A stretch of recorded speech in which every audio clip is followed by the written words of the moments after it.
Quero te convidar a ficar em pé mais uma vez. Vamos abrir as nossas Bíblias no livro de Atos dos Apóstolos, Atos 9.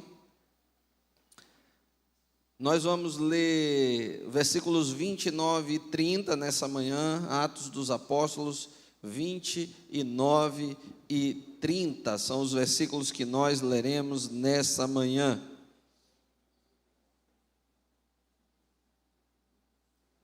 O tema aí, nosso tema é Avançando com Cristo. Versículos 29 e 30, Atos dos Apóstolos, capítulo 9, diz assim a palavra do Senhor: E falava ousadamente em nome do Senhor Jesus, e disputava com os gregos, ou com os helenistas, dependendo da sua versão, mas eles procuravam matá-lo. Quando souberam os irmãos, desceram-no a Cesareia e o enviaram até Tarso. Vamos orar? Pai, obrigado, Senhor, porque o Senhor está conosco, o Senhor é o nosso socorro e o Senhor é o nosso refúgio. Obrigado, Pai, por termos a oportunidade de adorarmos o Senhor na Tua casa, de maneira livre e desimpedida. Clamamos ao Senhor que neste momento o Senhor fale aos nossos corações, por meio da Tua palavra que foi lida, Senhor. Nos orienta e nos ilumina em nome de Jesus. Amém. Pode sentar, meu irmão, minha querida irmã. Nós estamos estudando essa sequência do livro de Atos dos Apóstolos, da Palavra de Deus, e eu queria destacar com vocês sobre essa ideia do avanço na nossa vida espiritual, do nosso crescimento espiritual. Tem uma frase que muitas vezes aparece em alguns vídeos de internet que diz assim: quando eu ganhar tal coisa, não direi nada, mas haverá sinais. Você já viu isso? Aí está ali aquela pessoa: quando eu ganhar na Mega Sena, eu não direi nada, mas haverá sinais. Aí aparece a pessoa com uma lancha enorme, com um carro novo, etc, etc. E nós podemos pegar essa ideia de que muitas vezes não é necessário dizer nada quando nós nos encontramos com Cristo, porque isso é tão visível, os sinais são tão claros, que nós não precisamos dizer que tivemos um encontro com Cristo. As pessoas olhando para a nossa vida, elas percebem isso. Olha, esse aqui já não é o que ele era.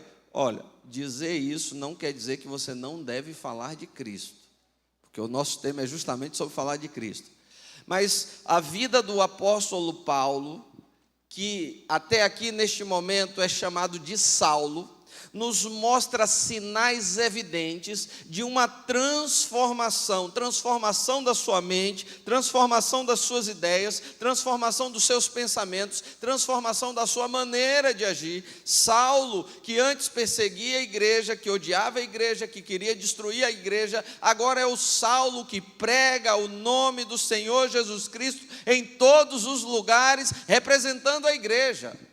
Ele não precisava dizer que ele agora era crente, porque a sua vida mostrava que ele era crente. E meus irmãos, quando algumas pessoas se convertem em algumas culturas, isso é muito evidente, mas nós vivemos num país que é um país dito cristão. Ser evangélico está na moda e muitas vezes nós achamos que dá para ser crente e continuar do jeito que nós éramos, porque nós nos envolvemos numa cultura cristã e nós começamos a seguir os trejeitos dessa cultura cristã. Mas a palavra de Deus, quando nos fala sobre salvação, sobre conversão, sobre regeneração, ela nos fala sobre uma nova vida, uma vida que é diferente, uma vida que é intensa, uma vida que é cheia da presença de Deus e do Espírito de Deus, uma vida que muda a maneira como nós pensamos, uma vida que deixa sinais e evidências nos lugares onde nós estamos. Quando nós olhamos para esse texto, ele nos mostra esse movimento, e eu queria destacar 3 coisas que são visíveis e evidentes na vida de Saulo, e eu e você precisamos experimentar essas coisas. A primeira coisa é que nós percebemos que há um crescimento na trajetória de Saulo. Quando nós começamos a ler o capítulo 9, Saulo está experimentando a sua conversão, ele está conhecendo a Cristo Jesus. Quando nós chegamos no versículo 20, o versículo 20 vai nos dizer que ele pregava a Cristo. Quando nós chegamos nos versículos 22, o texto vai nos dizer que ele provava que Jesus era o Cristo. Então, primeiro ele estava dando testemunho de Cristo, depois ele estava dando testemunho junto com substância teológica, e agora o texto vai nos dizer que em nome do Senhor ele pregava com muita ousadia. Nós vemos um crescimento na vida de Saulo, nós vemos um desenvolvimento na sua capacidade de pregar, nós vemos um homem que está avançando na sua vida espiritual. E esse texto aqui, meu irmão, quando eu meditava nesse texto, eu lembrei de uma doutrina que nós temos, e que é bíblica, mas que por vezes é mal interpretada e mal entendida. Nós muitas vezes achamos que alguém se torna crente quando essa pessoa levanta uma mão dizendo: eu aceitei Jesus. Mas se esse é o sinal de que alguém é crente, então ninguém era crente na Bíblia. Porque não há nenhum texto bíblico em que alguém tenha levantado a mão e dito assim: eu aceitei Jesus como meu Senhor e Salvador. Qual é o padrão neotestamentário? A palavra de Deus era pregada, as pessoas ouviam a palavra de Deus, elas eram tocadas pela palavra de Deus, e elas buscavam maneiras de viver a palavra de Deus. E com isso eu não estou dizendo que é pecado, que é errado alguém dizer que aceitou Jesus, ou alguém receber Jesus, ou alguém ser convidado a receber Jesus Cristo. É um desafio nosso, e nós devemos convidar as pessoas a se arrependerem e a crerem. Mas o grande sinal e a grande evidência de que alguém estava com Cristo era o seu interesse por Cristo e pelas coisas de Cristo, e a sua continuidade na fé.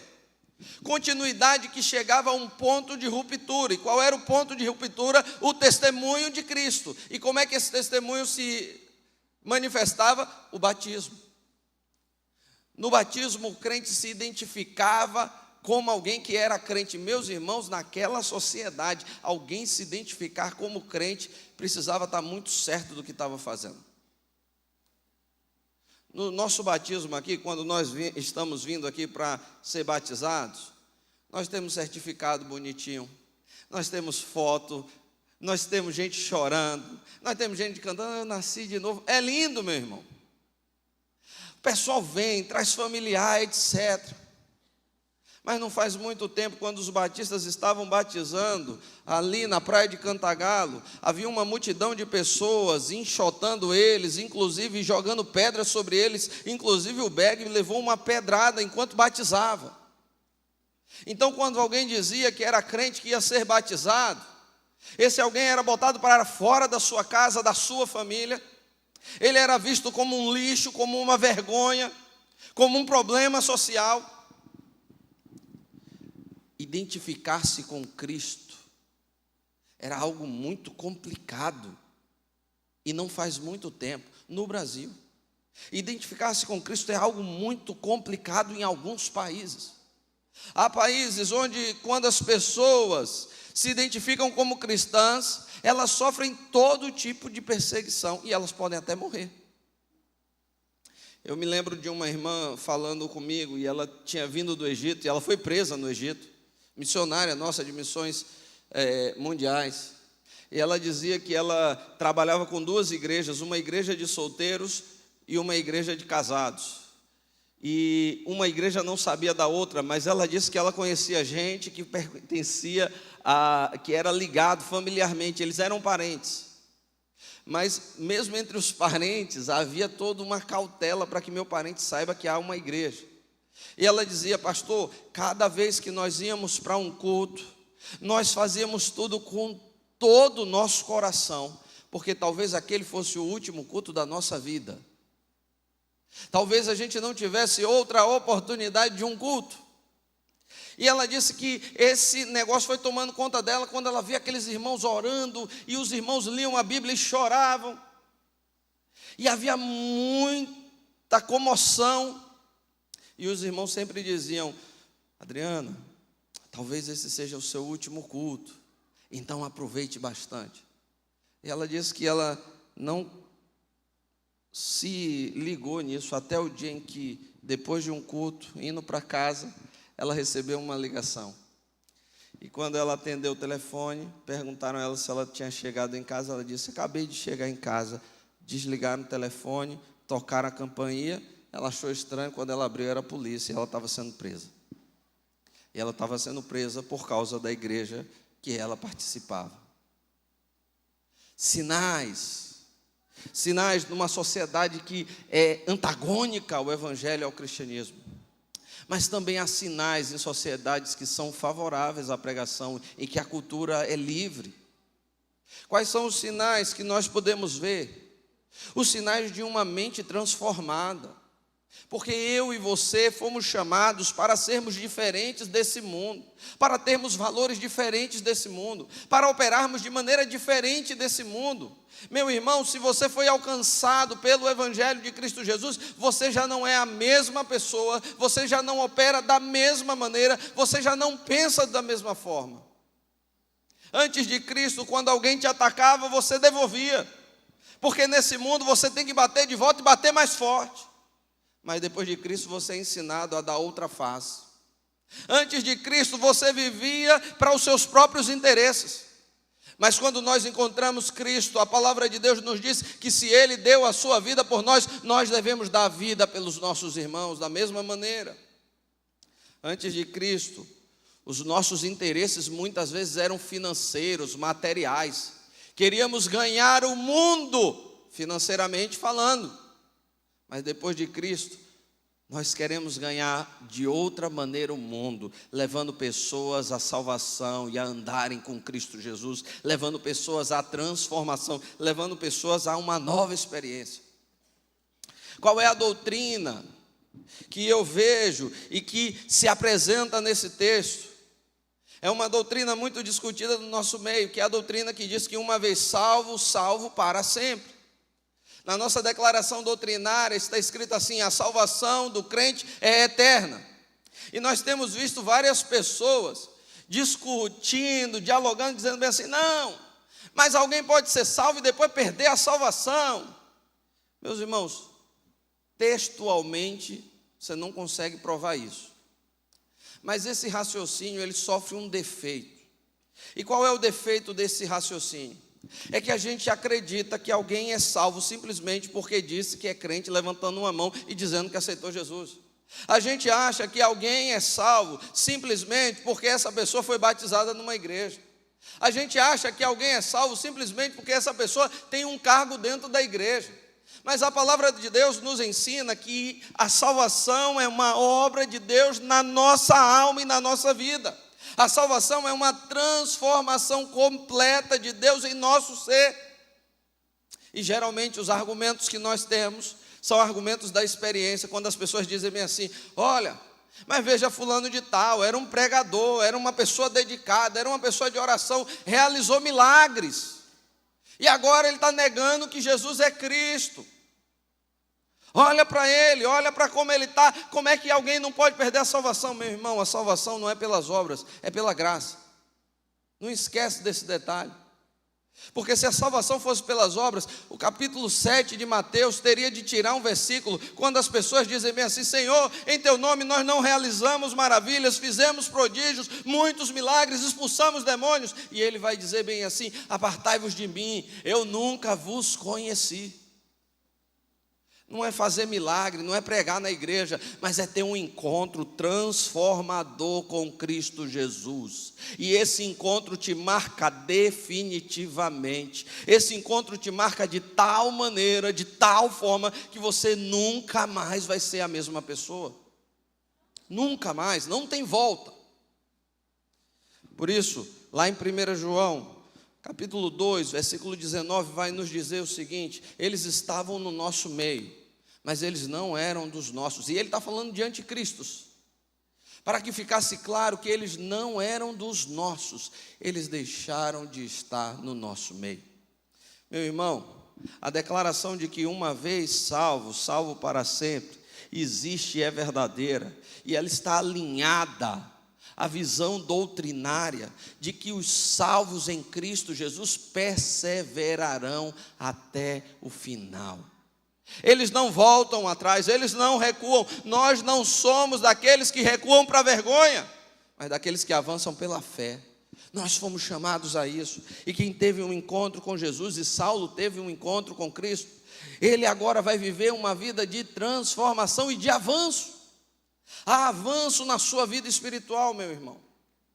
É uma pergunta que eu preciso te fazer, porque às vezes você gosta de ir para a igreja, você gosta de estar no culto, você gosta dos seus relacionamentos, mas lá em 2 Coríntios, o apóstolo Paulo vai nos dizer que nós devemos nos examinar e nos provar para ver se nós ainda estamos na fé, se é que já não somos reprovados.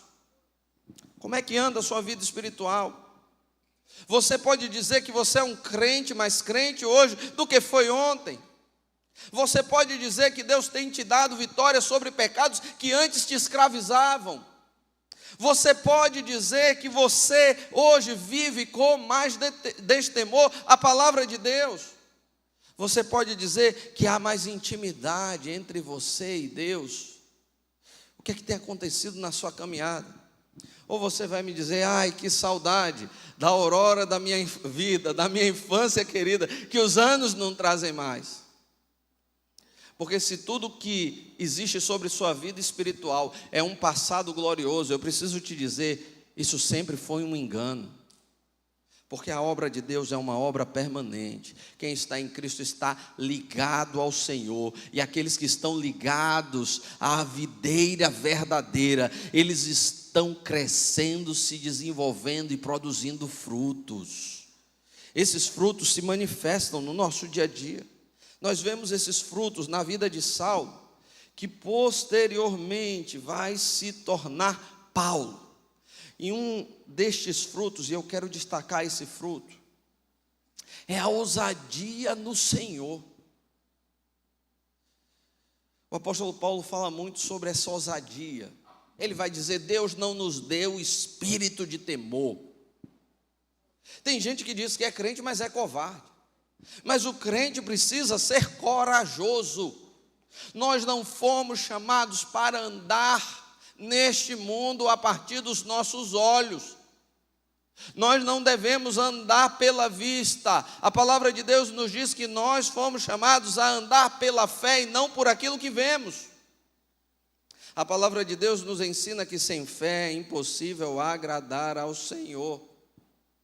Mas a palavra de Deus define o que é fé. Fé é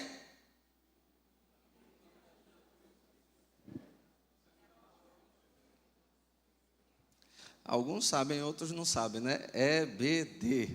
Fé é firme fundamento de quê? Se eu estou esperando, os meus olhos não estão vendo ainda, porque eu estou esperando. Se os meus olhos estivessem vendo, eu não estou esperando o irmão Gustavo chegar aqui na igreja, porque ele já está aqui. Os meus olhos estão vendo. Eu não estou esperando o André completar 50 anos, porque eu vi no dia que ele completou os 50 anos. André não está esperando pelos 50 anos, porque já passaram. Aquilo que nós estamos vendo, nós não esperamos. Mas fé é esperar alguma coisa, não está diante dos meus olhos. Eu não consigo ver, mas eu espero. Mais do que esperar, fé é andar sobre um chão invisível. É o firme fundamento das coisas que não podem ser vistas. E se você não tem isso no seu coração, meu irmão, peça a Deus, clame a Deus, suplique a Deus, Senhor, tenha misericórdia de mim, porque eu sou incrédulo. Faça como aquele pai do menino, que disse, Senhor, me ajuda na minha incredulidade. Aquele pai, dominado pela incredulidade, chega diante de Jesus e ele diz assim, se o Senhor puder, ajuda o meu filho. Porque aquele homem já tinha tido tantas experiências, ele já tinha levado o menino a tantos lugares, e ele tinha levado o menino aos próprios apóstolos de Jesus, e nem mesmo eles conseguiam ajudar aquele menino. Então aquele pai, diante das decepções da vida, diante daquilo que os olhos dele enxergavam como coisas ruins que lhe aconteceram, ele já não conseguia mais acreditar que havia solução para o seu filho. Então ele chega diante de Jesus, mas diante de Jesus a história muda. Ele chega diante de Jesus e ele diz a Jesus, Senhor, se for possível, se tu puderes, ajuda o meu filho. Aí o texto diz que Jesus fica muito chateado. E Jesus começa dizendo assim: até quando eu vou sofrer com vocês? Porque, meu irmão, quando eu e você agimos sem fé, nós causamos sofrimento a Jesus. Até quando eu vou sofrer com vocês? Se é possível, tudo é possível ao que crê. Quando aquele homem ouviu a palavra de Jesus, e as ovelhas de Jesus ouvem a voz do Mestre. Meus irmãos, imagine, se coloca comigo no lugar daquele homem. Você levou seu filho em todo lugar, inclusive na igreja. Onde você levou o seu filho, você fez tudo que mandaram, deu tudo errado. O menino continua sendo tomado pelo demônio, e o demônio tenta matar o menino.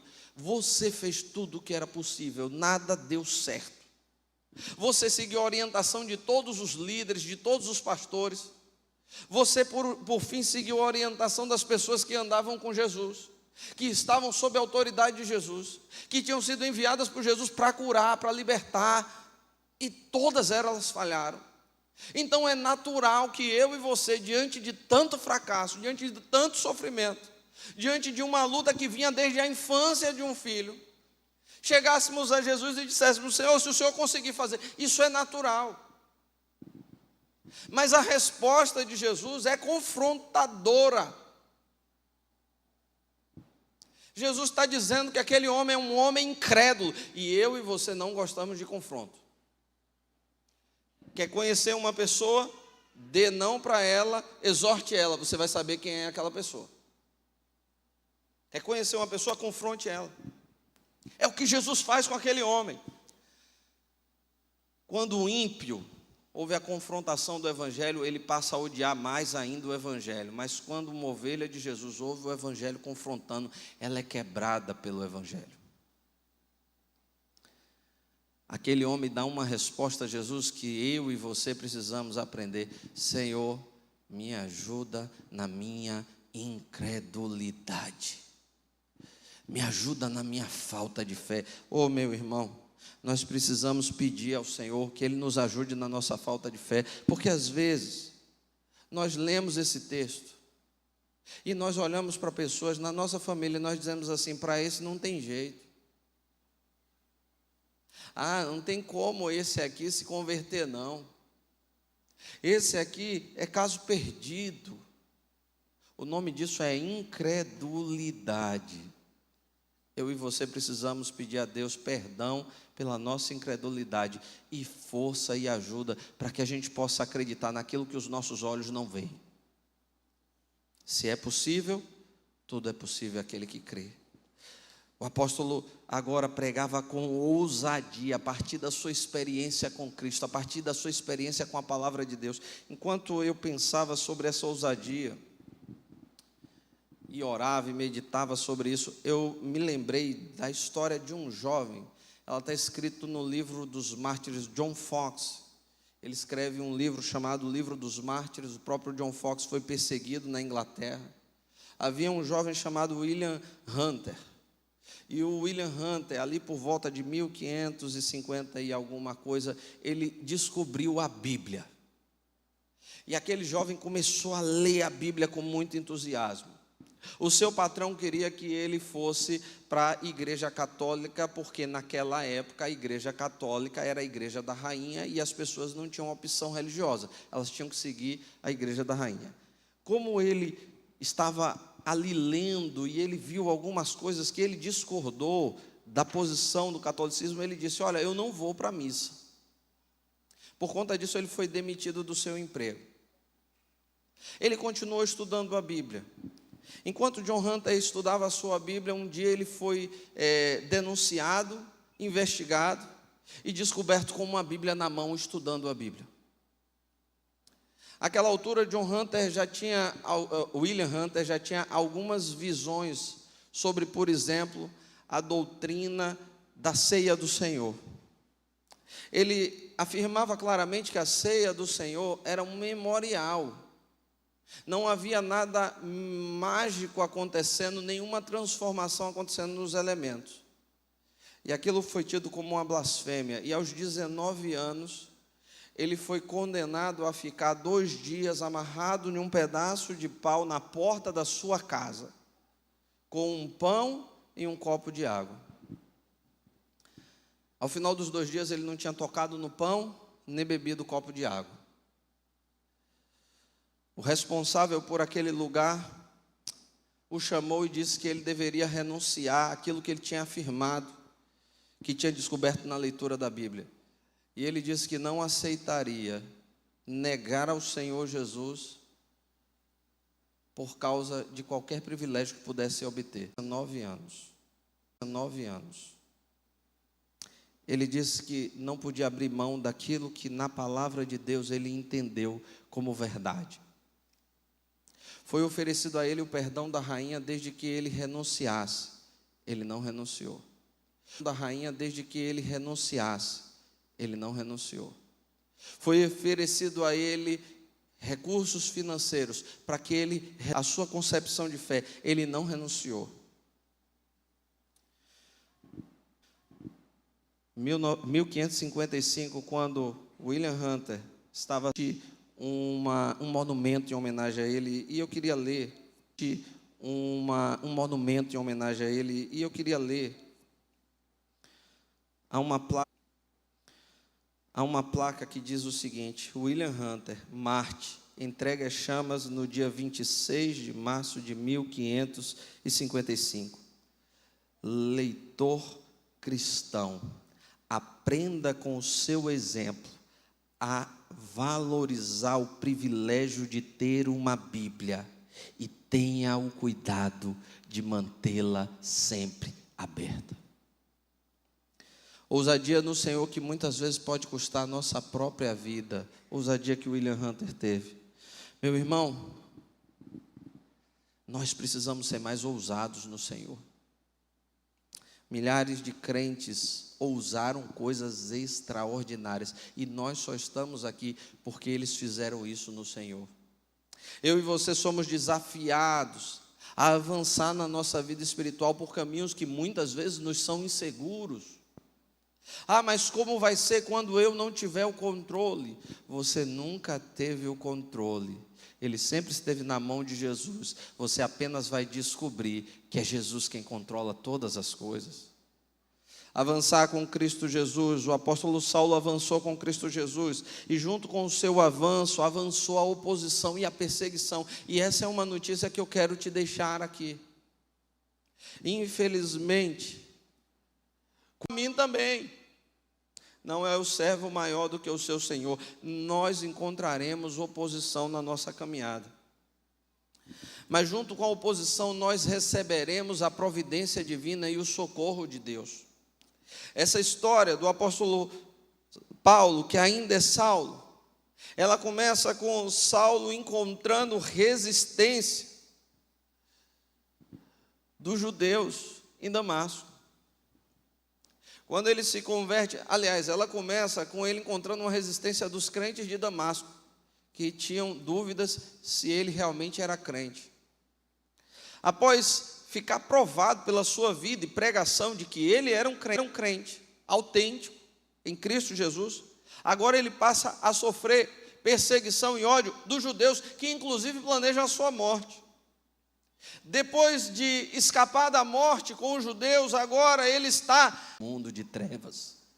Eu e você não devemos temer a oposição, porque junto com a oposição, junto com a resistência, virá a obra da providência divina para que eu e você cumpramos o propósito da nossa vida.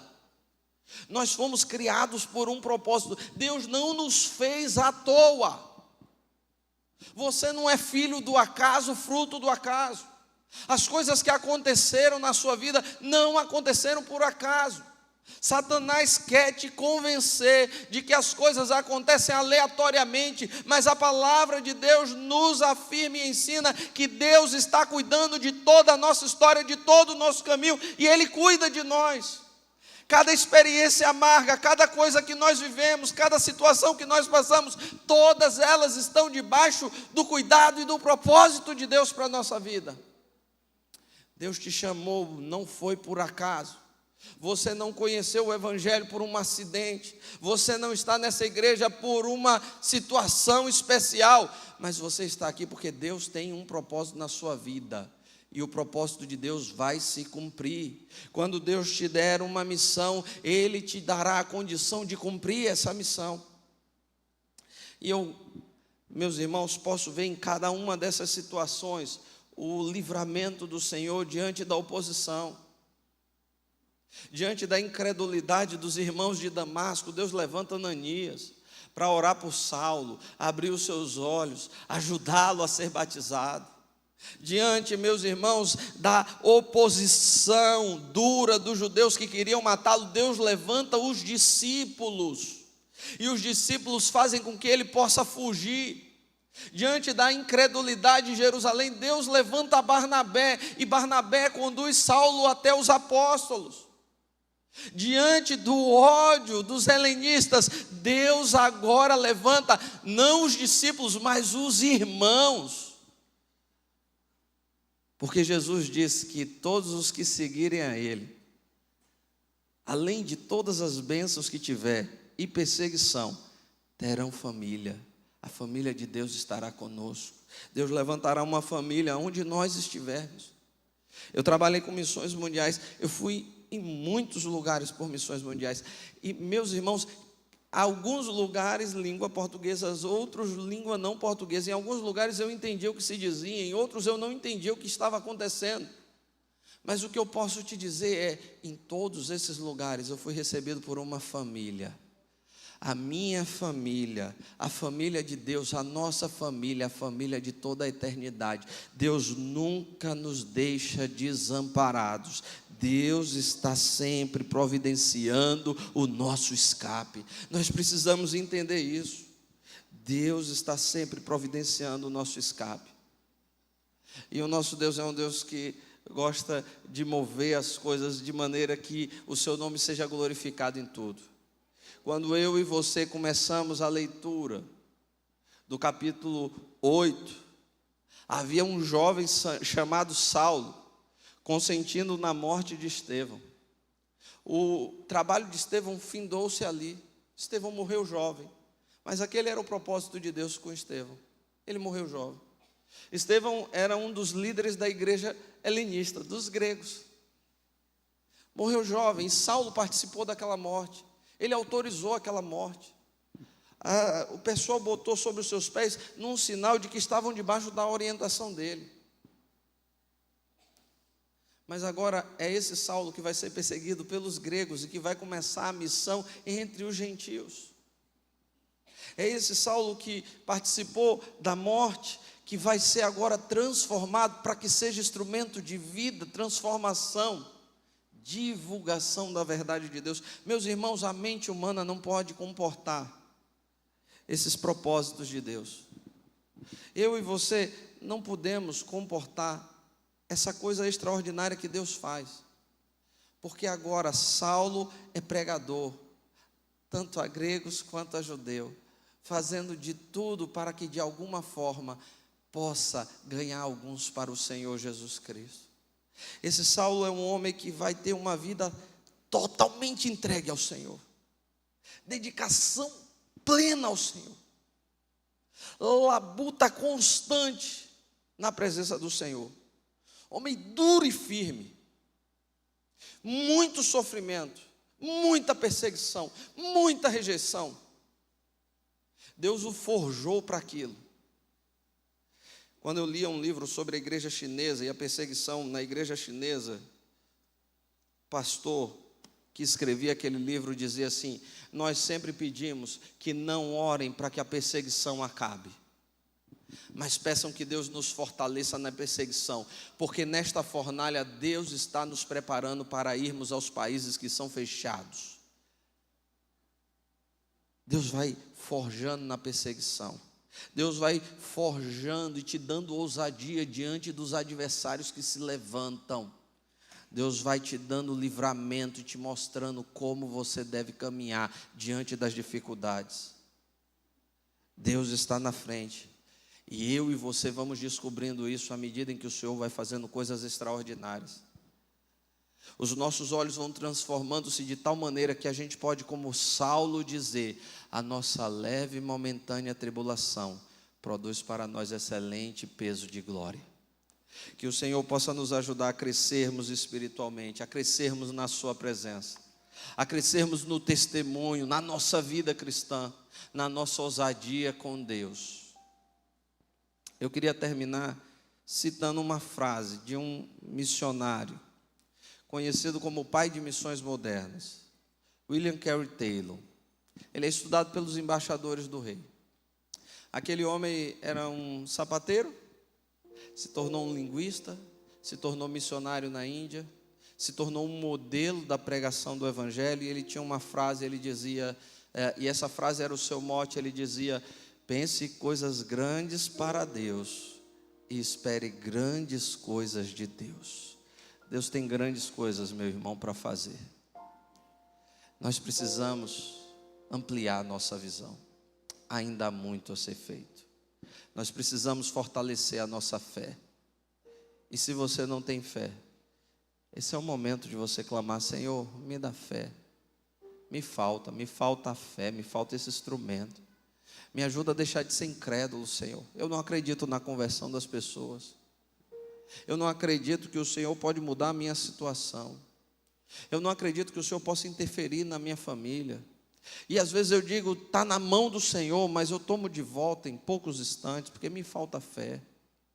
Peça que Ele dá. Peça que Ele atende. Clame a Deus: Senhor, me dá ousadia, faz os meus olhos enxergarem o que os olhos humanos não podem ver. Meu irmão, o nosso Deus é um Deus que ouve orações. É um Deus que atende o clamor e a petição do seu povo.